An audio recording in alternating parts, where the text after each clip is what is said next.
want to acknowledge that and say, I do understand that you should take the opportunity to pursue what you love. And if a full time writing job is what you want, do that. But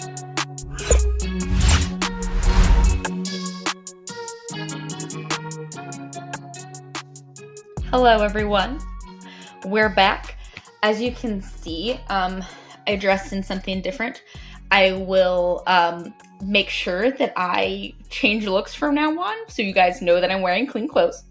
But I am Desiree Brown, and this is Michael Evans, also wearing somewhat clean clothes. somewhat clean. Oh my God. Yeah, so today we're going to talk about mental health and how we balance mental health with writing, how writing helps our mental health, sometimes how writing doesn't help our mental health. We're putting it all out there for you guys.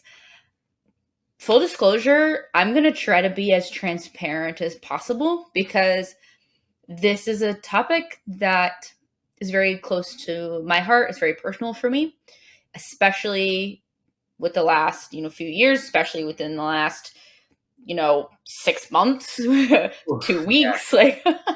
Yeah. So, yeah. So, you are welcome to join me, Michael, being as transparent as possible, but not going to push I you. will. I definitely will. I had a great friend who said that writing is controlled mental illness. And he said that, and part of me was like, well, not for me, but I should have realized that's when I should have started seeing a therapist. But I've been seeing a therapist for over a year now, and is related to my whole journey in writing, to be honest. So I'm really excited to get into it and dive into a part of writing that I think is the hardest part of it. This is the hardest part of writing, might be the hardest part of life, and it's all interconnected in a beautiful, messy stew. So we're gonna get into it. Yeah. Yeah, I want to start on the positive side of things and talk about how mental health has helped me with my writing. Or just helped me, writing in general has helped me incredibly. I was in college, actually I was getting my MFA when an advisor of mine actually was like, "Hey, I love your writing. This is great." Not like a college advisor, but like a mentor. "Hey, this is great. But there's not a lot of specificity here. It really feels like you're pulling back." And I was like, "Yeah, I get that. Some of these things are difficult for me to talk about. So I try to decorate it with metaphor and try to bring people into my life without bringing them in too closely." And she had encouraged me to do otherwise. And I did that. It was life changing to actually write about these experiences that I was going through. And there's still topics that I cannot write about because it's too difficult for me. And maybe someday I'll get to that point. But it was crazy to finally be able to put certain moments of my life into words in poetic form.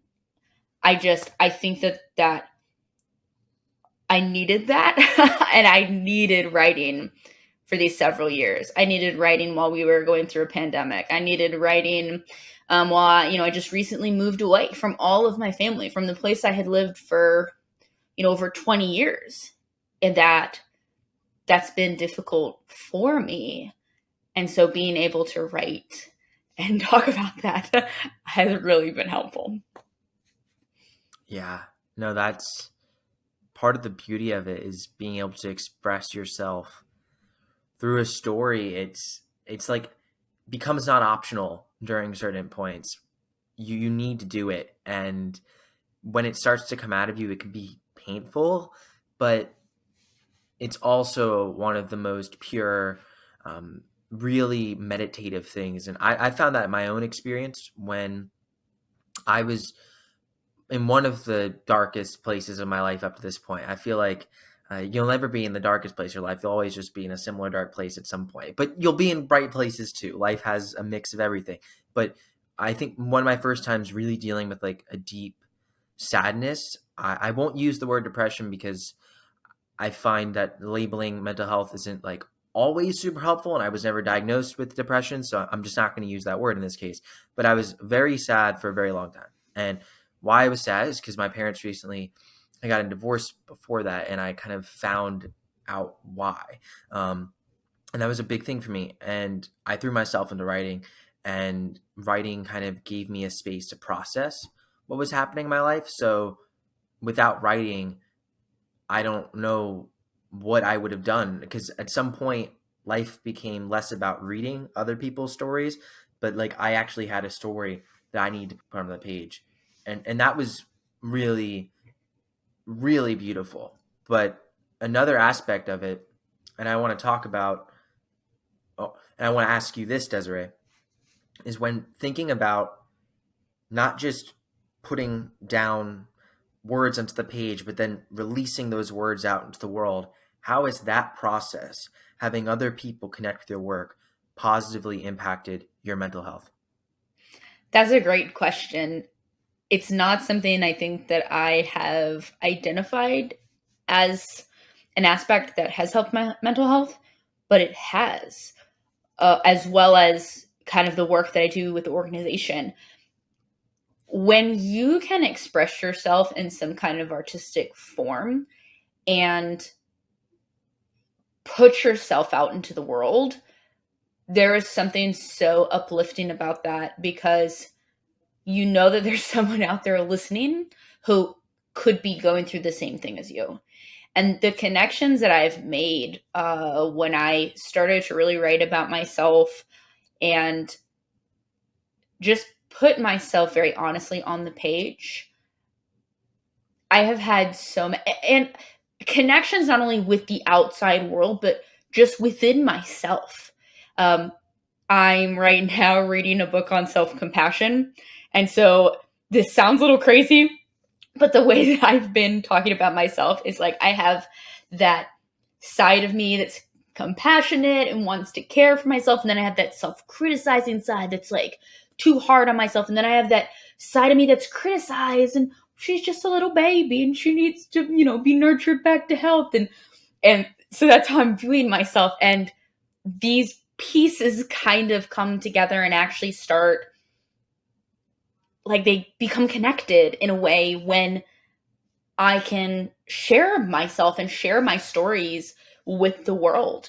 And that doesn't always mean publishing a work. That could just simply mean sharing a piece with my partner. It could mean submitting it to a workshop. Like, these things, I feel like once you have written it down and you have kind of sent it off, it is now a little bit more detached from you.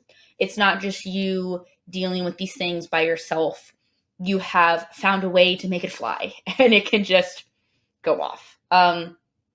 So yeah, I think one of the things I would love to talk about is this distinction between when writing helps your mental health. So not necessarily that you like say, I'm going to sit down and write right now because I should and I have to, but when you just gravitate toward it. And then on the flip side, times when you are trying to push yourself to write and make yourself do things, and that becomes a source of pressure for you, and it does not help your mental health. So I just want to pass that question on to you, Michael, because I could talk about that forever. So I'm letting you go first. Yeah, I think for me that writing started off in the beginning as something that always only helped me. I never put like pressure on myself to write. Like I like so many writers have been experimenting with stories since I could learn and understand what a story was. And I think when I started to get more serious about it and then kind of make a decision of like, I want to take a shot at turning this into a career. This isn't just something I want to do for fun. Then it no longer was just like this outlet that I had in a corner that could help me through things and that I could explore my own creativity. It became something that ultimately had to collide with the market. It became something that ultimately had to have a deadline, because if it had no deadline and you never write anything, um, although I think you can identify as a writer, it's hard to make a career work as a writer. That's just that's one truth. It's hard to make a living as a writer if you don't write. So it becomes a pressure to then do it, and it becomes a pressure to make things happen. And I always had this dream to be a real artist and to write when I'm inspired and to follow my heart and explore the world and see where those stories take me and connect with people. And that's a huge part of still what I do. It'll never not be a part of it. But I think that we live in a world, and I think we always have, even going back to the time of the Renaissance, when the concept of like an artist is something that is almost divorced from our reality. Like being an artist in a corner sounds great, except that your art is a form of media. And when media is out in the world, when media is consumed, you're no longer a maker of art, you're a maker of media. And that media might be art, but media is this bigger, it is an ecosystem that preys on the psychology of the people who consume it and the people who make it. And for me, that's where I've seen most of my struggles come from. This idea that I got into this whole thing to be an artist, but in reality, I have to much more be a media maker. If you are a traditionally published author, you're going to have to publish a book each year. Okay. I mean, you don't have to, but you're not going to be climbing up the ranks and getting bigger deals and gaining more publicity behind each of your books. If you're an indie author, you're going to have to publish a book.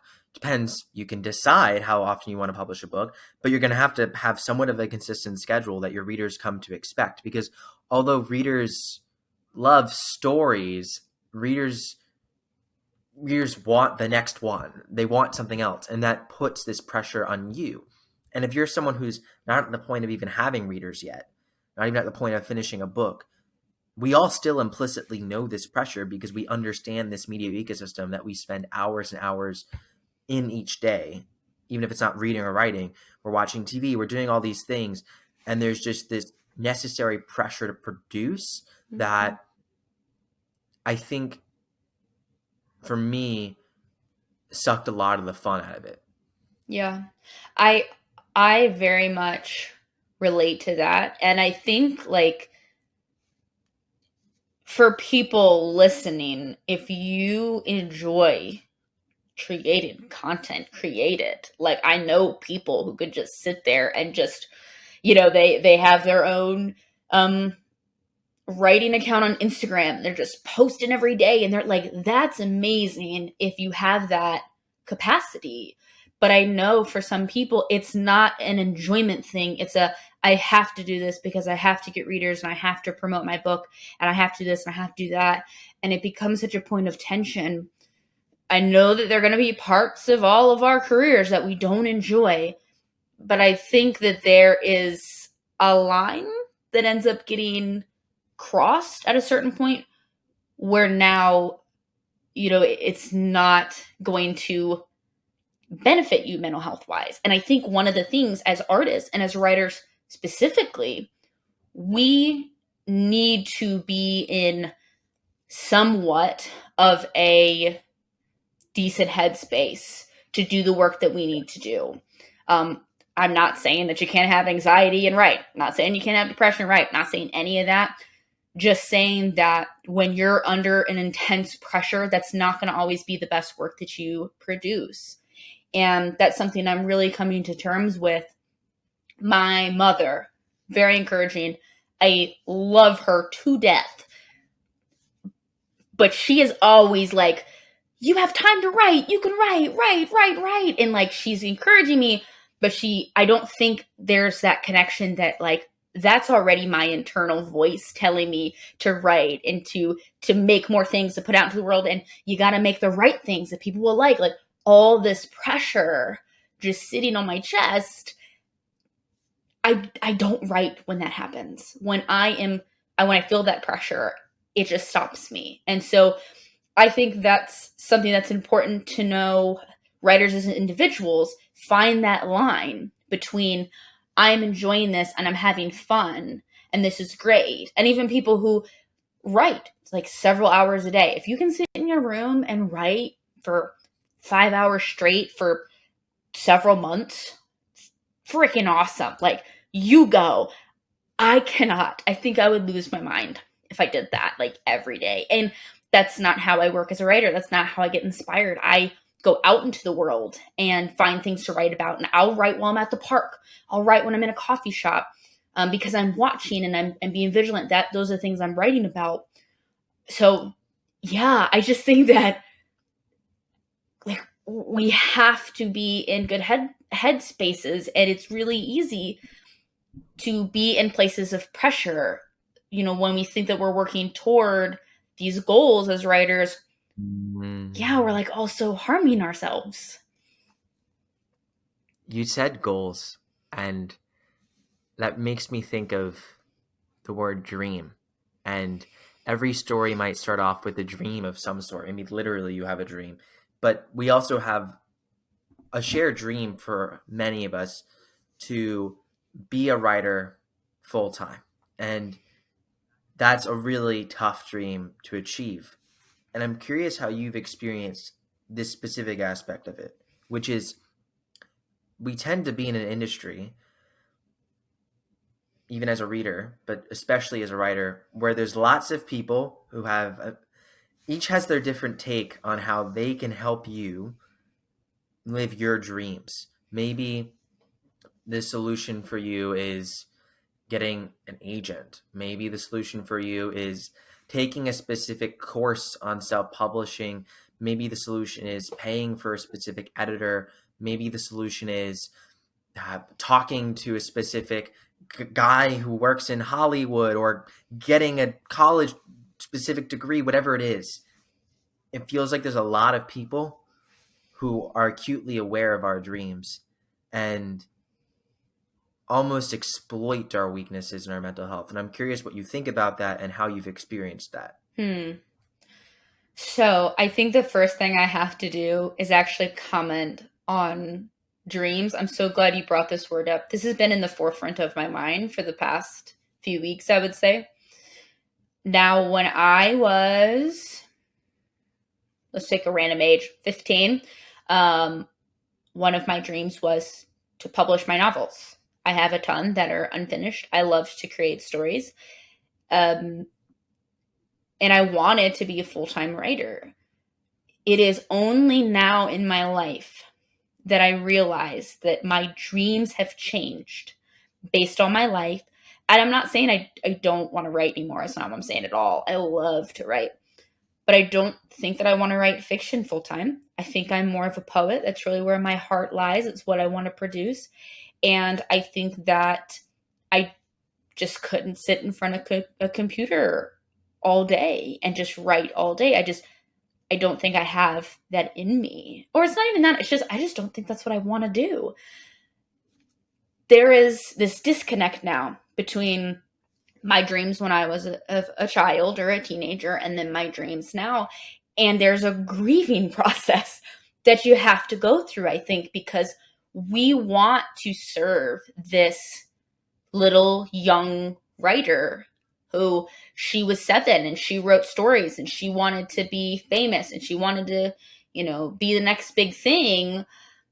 We want to honor her, but also we have to look and be like, well, life is very different now. So I want to make that the first part of it is dreams can change, especially I think for writers. And it's okay if that happens. You might have to go through that grieving process. If it's exactly the same as when you were younger, that's awesome. But probably not. Or they've at least shifted somehow and they look a little different. And that's okay, because I used to feel like I was giving up on my dreams, but I'm not. My dreams have just changed a little. The problem is that so much advice that is given to writers that has been given to me is about not giving up on your dreams. But they're not talking about my dreams now. They're talking about my dreams when I was 7 years old, 10, 15. And there's so much geared towards that of, you just got to keep trying. You just got to keep pushing yourself. You just got to keep producing work. And here's how you make the best Instagram account. And then some people say, no, you can't have an Instagram account.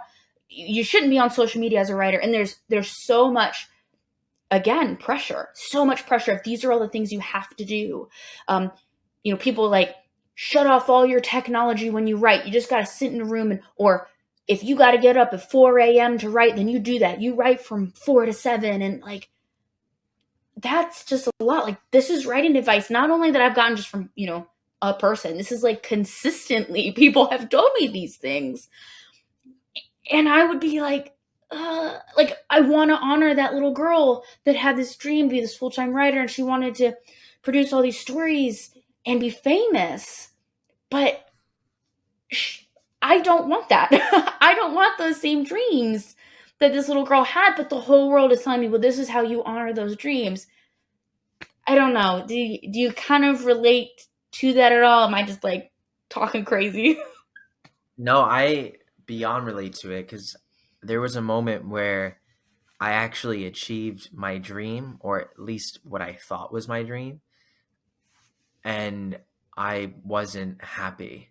Hmm. And that was the moment that I actually realized it was the wrong dream. And that dream was to be someone who was a full-time writer, making a full-time living from my creative income. That was my sole dream, and I was willing to do anything to get there, including driving my mental health into the absolute shitter. And what I did is took a gap year after I graduated high school, and I decided to graduate early because I just was like, all right, I can live at home for a year free, can write my books, and I'm just gonna work incessantly. And I was like basically on a pace of trying to write a book a month and self-publishing it to like get up in the charts, spending a ton of money in advertising, every money I'd saved up for my job.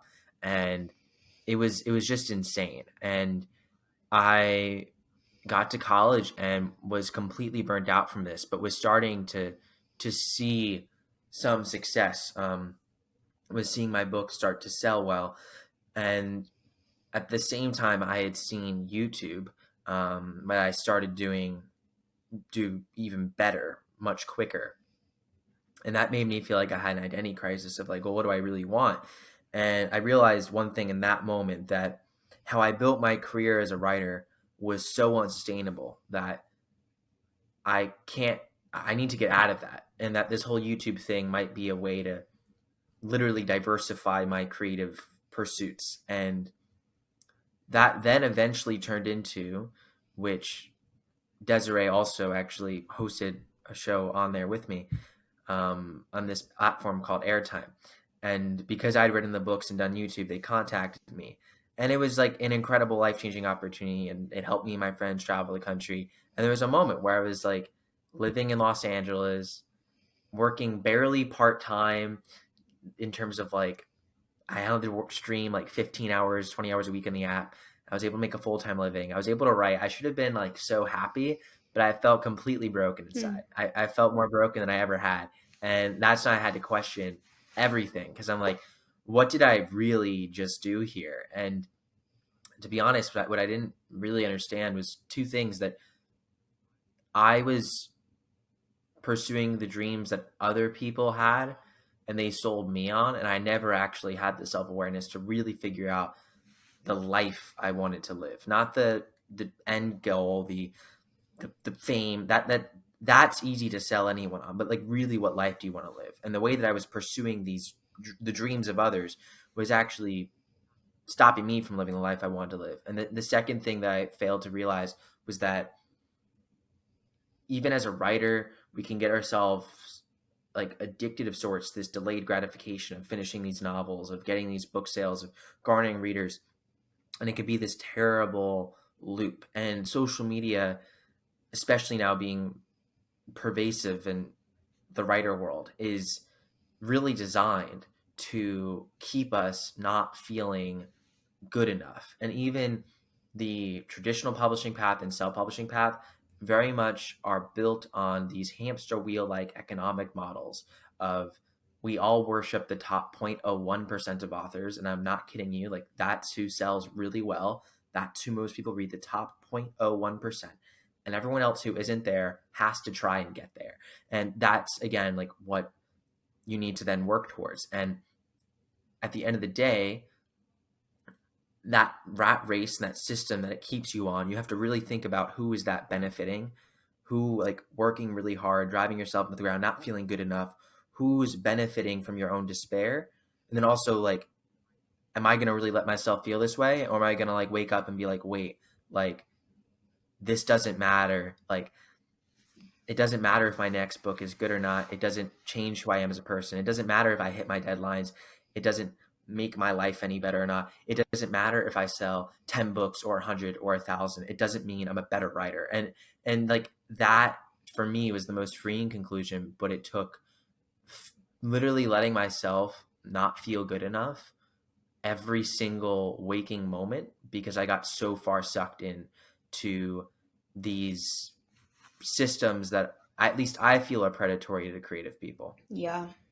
I think something that's so interesting about your story and what really makes it stand out is it's very different from the story that's often told in the writing world, which is usually people in their 40s or 50s who are now really being successful writers. They often tell the story about, I used to write when I was in high school and college and I loved it, but then I decided to choose a different career path and I did that forever. And then I decided I'm going to be a full-time Yeah. writer and now look at me. That's what we're so used to seeing. And, it's funny. I used to think like, I'm so glad that I'm sticking with this. I don't want to do something for 20 something years and move on. But then also, like, now that I'm older, I'm like, so what if I did something for 20 years and moved on? Like, it's interesting to hear you talk about, like, you pursued this writing career and specifically this standard career of you wanted to do this full time, you were doing nothing but this, like, and just saying how that really affected you mentally. And that, I think both stories, the similarities between the two is that when you are in high school and college, a young adult, you don't always 100% know like what's going to be best for you in your life. And so I think like Yeah. having that flexibility to kind of, make sure we're still talking about mental health when you sit there and you decide that you want to pursue that dream, constantly be reimagining it in different scenarios, because sometimes it's not going to look exactly what, like when I was a teenager, I didn't know what my life was going to look like now. I couldn't imagine that kind of lifestyle. And even I think about, when I have kids, I want kids whenever I have kids, hopefully way in the future. Um, like sitting, like, I don't think I could just sit and write like that lifestyle I thought I wanted. I don't think I could have that with the lifestyle that I want right now. So I think that knowing that if you want to be a writer, because obviously you're here and you're probably a young writer if you're here listening, that is amazing and that is awesome, but it doesn't have to be this standard like writing this many hours, or you have to have this many followers on Instagram, you have to have this many book sales. Please don't commit to those things and do these things that and sacrifice on the mental health side. Because I've been there too, Michael. Not obviously with like the book sales and stuff, but just with that pressure of, I mean, I feel that way about Instagram followers. I went through a phase where I was like, I need more followers. I got to get my work out there. I got to be more famous. I got to do this. And like, that was just really, I wasn't writing. It wasn't actually helpful. It just really made me scared for what my future career was going to look like. Because if I couldn't even get enough Instagram followers and I was stressing about that, what am I going to do when I need to publish a book and put that out there and I don't have enough readers? Um, that stuff that's really, really scary. And I just think it's important to know that writing as an activity can be so fruitful. But writing as a career path, if it's not tailored to the career that you really need, um, I think that can be very harmful. So, I agree completely. It's the one beautiful thing about writing is you can make your story, your world, your characters, whatever you want. Really, you can. And we don't often talk about this, but you can do that with your career too. And I think that stories have an immensely powerful role to play. And as a writer myself, I know I had this need, this almost anxiety to put my writing out to the world. But we often feel this pressure in the writing world, which is ironic because like there's this pressure that we have as a writer. Because I understand that this is like totally weird advice because you're probably coming here looking for, we all have this anxiety about our future. I think it's very common for people our age. Like, how are we supposed to make a living? Because, we're going to be in debt when we get out of college. Rent's super high, inflation's crazy, all of these things that are very difficult. And there is this necessary pressure in our world to not want to literally starve, like that. Not, you don't want to be a starving artist. No one actually wants to sign up for that, so it pushes you maybe away from considering the arts. So you maybe think about going into business. You might think about medicine, whatever you want to do. There's a million different careers you can have that have frankly very little to do with probably what you feel your passion is. And if you're also here, you probably know this is a real passion of yours. Like, people do have stints in their careers where they do certain things, but I do think there's something different about when you're a writer. When you're a writer, this isn't something that you're like gonna think at 40, like, yeah, I didn't really like it that much anyways. Like, no, you love this thing. You love it. So you are here to know how you're doing it. And what I want to tell you is that I think you're very brave and you should be very proud of yourself for even considering following your passion. And you shouldn't be fearful of that, even though I understand, and you always will have an element of fear. Like, conquering that, confronting it, is part of becoming the hero that the characters in your books are. But don't let that fear that you do have take you into following the track and bandwagon of how most creatives pursue their career. That may not be best for you, because we live in a world where the creator economy has so many different opportunities. And as Joanna Penn said at a conference that I was at during her presentation, she said it's about building your creator economy. It's about building your career. And I think that's how you have to think about it, but not even just in the terms of career. It's about your life. So follow your passion in your life, but I think very few people's honest passions are a subscriber count, a view count, or a book sales number. It can't be summed up in that. So you don't have to pursue that or do anything as a means to an end. I encourage you to take action. And if you're already here, you probably already have a bias to action, and follow your heart and not worry about where that passion takes you, because you will be okay. And like Desiree said, maybe you even had an idea of how your passion you thought would work out.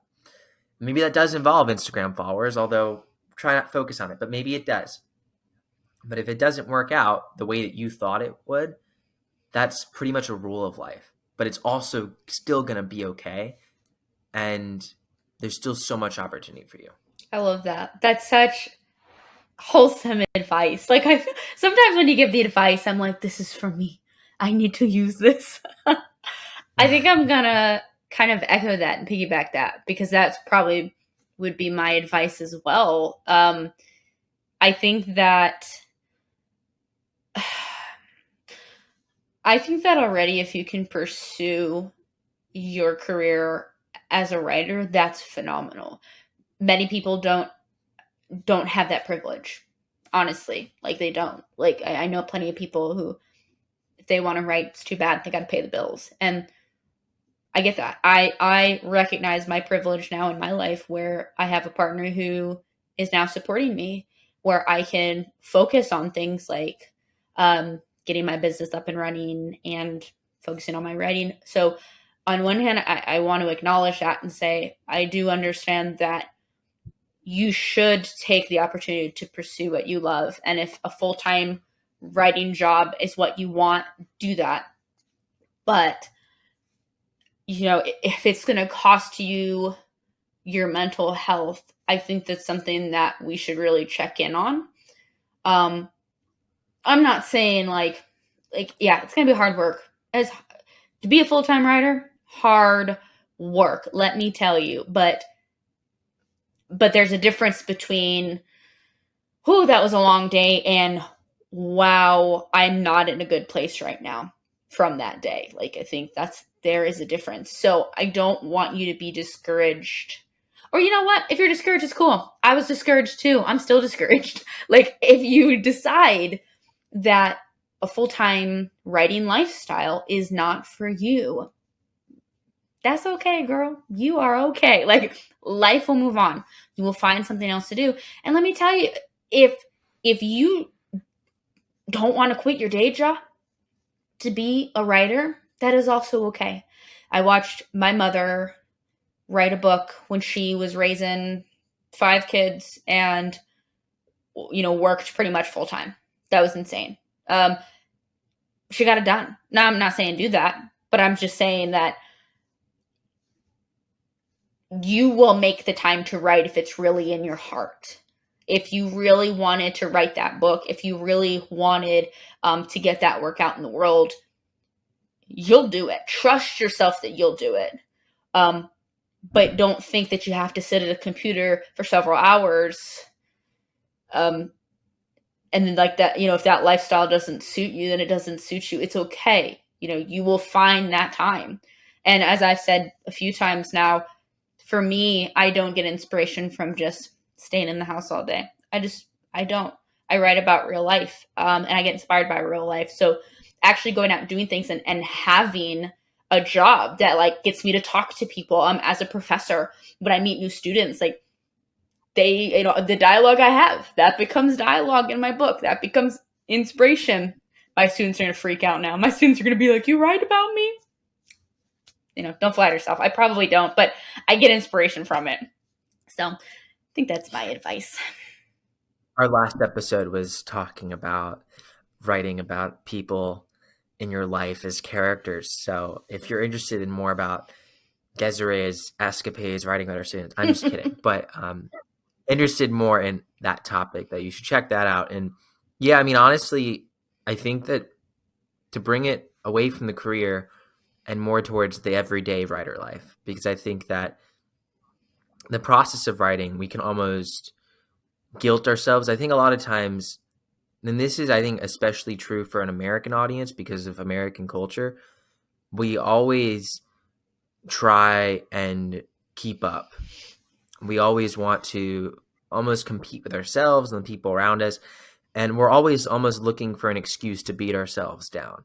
And I would really encourage you not to let writing be an excuse to make you feel crappy in the day, because very rarely do we hit all of our goals in a day.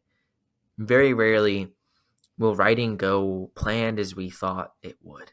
And that's okay. Don't try and compare your books to another book you love on the shelf, not because you won't ever be them, but because you actually won't ever be them. And there's nothing wrong with that. But I mean that in a positive way, because every writer has their own unique perspective, their own unique story, that to another person, if they could find your book on a bookshelf, they would think about your book that way when they're compare their own writing to yours. So we all do this, and just recognizing that we all do this, and that, yeah, it's okay if your mind goes there in a moment, but try not and ruminate on it. Try not and let that suck the fun out of it, because it's like you have to write as if you're in a big sandbox. You're like a big kid in a sandbox. Maybe you are a literal person listening to this. Like, I mean, like 10, 9, you might still have a sandbox. Impressive that you're listening to this. Even better, you have a real life sandbox. But I think for most of us, we don't have that anymore. I don't know if I ever did have it. I actually did have a sandbox for like a brief period in my life. So did And I. you make Sorry. this, though it's weird that I'm bringing this up, but I'm talking about sandboxes now. But seriously, I think that you can make your own creation of it without any stakes, because that really should be where it starts out for you. And for most people, putting stakes into it will make things more challenging, as we've talked about. And I hope our advice about navigating those stakes can help. But don't do that if you don't want to. And also, don't do that to start out. Like, talk to other writers, become friends with other writers. And for me, the biggest thing I felt as a writer during this whole everyday writer life was so alone, because I would go to school and come home and maybe go to sports practice or something like that, club meeting, come back home, do some homework, and then be ready to write. But you know that your friends, a lot of guys and girls too, they'll go and play video games online, various servers together. You're not with them if you're writing, or it's very difficult to do both. You might not be doing the fun Friday night party that everyone fears they miss out on, even if you're never invited. I was never invited. You know, you still fear you're missing out on that. So you're home writing and you're like, oh no, right? I'm a loser. And then it gets even further, though, as you get further along and more serious about writing, you'll just be writing and writing and writing. And then you think about, like, what are other writers doing? Like, am I just like the slowest writer ever? Am I just like, you know, you just always question yourself. It's very isolating. And I want to ask Desiree how you found writer community for yourself. And for me, finding writer community mainly by going to conferences, of which Young Eager Writers was the first for me, has been the most pivotal thing by a wide margin in actually grounding me as a writer. Because all this stuff we've talked about, I never like ever have been like, oh yeah, so like, check, we're done with that. I'm past that. Never again will I ever feel stressed. Will I ever feel not good enough? It's kind of like not constant, but it constantly comes up. And when I talk to my friends about it, who like understand where it's coming from, makes the world a difference for me. Yeah. Honestly, get yourself a writing friend. Get yourself a writing community, because it really does help when we're talking about mental health. Like, because other people are going through the same stuff. And it is so great to be like, you're also struggling with writing these several pages of work. That's great. You know, like, other people have those same stressors. And I know some magnificent writers that this is not a shot at them at all. It's just the way writing works. When I read their first drafts, I feel really good about myself. Not because it's bad. It's usually really good, but I'm like, oh, it's because you're constantly editing your work. But when I see your rough draft, now I'm like, oh, wait, like, my first draft stuff looks pretty similar. Like, we're both kind of in the same boat here. So I think just having people going through the same experiences, having the same lifestyle, all that stuff is so important. The way that I get my community is through the organization. It's through Young Eager Writers. I founded it, 5 years ago. So I was in college at that point. I was, younger of a writer back then. And just to be able to kind of have that yearly conference or have writing groups where I'm connecting with other young writers. That really helped me a lot. And, I've been kind of busy right now, but over the summer I'm not teaching. And so I'm kind of excited to get back into programs. We have our writing group coming up. So I think I'm going to join a few times and just be there and read people's work. And we have a book club coming up, and I'm just excited to be a part of these programs again and see people. And even if they live all over the world, different countries and stuff, but I'm so close to them emotionally. So I'm so excited to get to see them soon. So yeah, I think that's what is best, is just finding other writers, specifically writers your age. That usually helps a lot. But yeah, I don't know. Is this a closing? Is that our closing statement? I'm so bad about reading the room, man. Yeah, no, I think so, because we're ending it on the organization, which is perfect. So then we could do the plugs. There you go. Yeah, it's a good time. Well, thank you everyone for listening. We will be back. Actually, the way that we're recording this is actually a little backwards. So I think the episode you probably just watched was our interview with Jackie Castle, but it has not been recorded yet. So I'm very excited for that. Hopefully you guys enjoy it. And then, yeah, we will be back and see you guys next week. So, cool. See you next week. Don't forget to show up to our workshops, join our newsletter, and join our Discord. All the links will be in the show notes. Bye. See you, everyone.